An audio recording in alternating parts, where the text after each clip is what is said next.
இலங்கையில் 3 விழுக்காடு தான் ஜனதா வித்தி பிரமாண வாக்கு வச்சிருந்துச்சு. எத்தனை விழுக்காடு? 3. 50 விழுக்காட்டுக்கு மேலே வாக்கை பெற்று இன்னைக்கு அதிபராயிருக்கார் அவர். அப்படின்னா அந்த நாடு தலைகள் மாற்றத்தை கண்டுச்சு. அது மாதிரி ஒரு பெரிய மக்கள் புரட்சி இங்கே உருவாகும். எப்படி உருவாகும் கேளுங்க. 1 லட்சம் போராட்டங்களுக்கு நாங்கள் கடந்த 3 ஆண்டுகளில் அனுமதி கொடுத்துருக்கோம்னு சட்டசபையில் மாண்புமிகு ஐயா தமிழக முதல்வர் அவர்கள் பேசினது இருக்கு. 1 லட்சம் போராட்டங்கள்னா 1 லட்சம் பிரச்சனைகள் மக்களுக்கு இருக்குது. இன்னும் இருக்குது.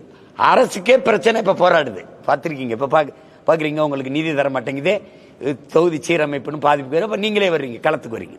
இப்போ 1 லட்சம் பிரச்சனைகள் அங்கொன்றுமா சிறு சிறு நெருப்பு துண்டுகளாக எரிஞ்சு கொண்டு இருக்குது, கனண்டு கொண்டு இருக்குது. ஒரு நேரத்தில் படக்குன்னு இந்த நெருப்புகள் ஒன்றிணையும் போது அது பெரும் தீயா, புரட்சி தீயா பற்றி எரியும். அப்ப இவர்கள் எவர்களும் எதிர் நிற்க முடியாது.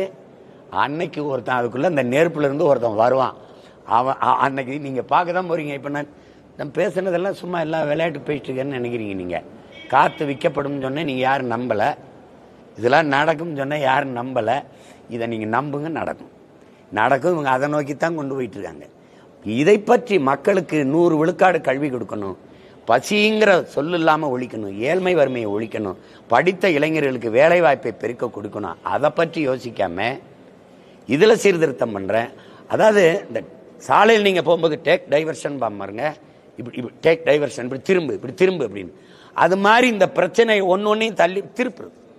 இப்ப கால் மேல கால் போட்டு செய்தித்தாள் படிச்சுட்டு பாரு முதலாளி, நாய் இங்க நிற்கும், ரொட்டி துண்டு தட்டில் இருக்கும், எடுத்து இப்படி வீசுவார். அது போய் எடுத்துக்கிட்டு இங்கே வந்து நின்று மறுபடியும் வாலாட்டம், இந்த பக்கம் வீசுவார்.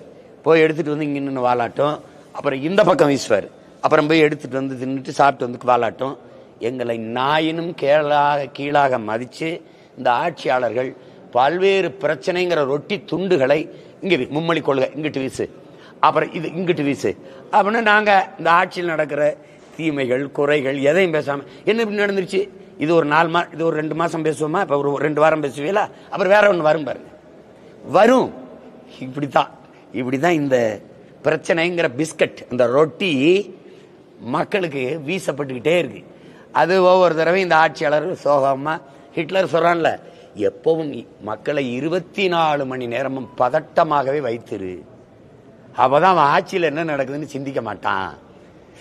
அவன் எங்களை பதட்டமாவே வைத்து கொண்டிருக்கிறதுக்கு தான் இந்த அதிகாரம் செயல்படுது. அதை தகர்க்கணும்னு நான் நினைக்கிறேன். நீங்க என்ன செய்யலாம்னா ஒரே வழிதான், வாங்க புரட்சி செய்யலாம்.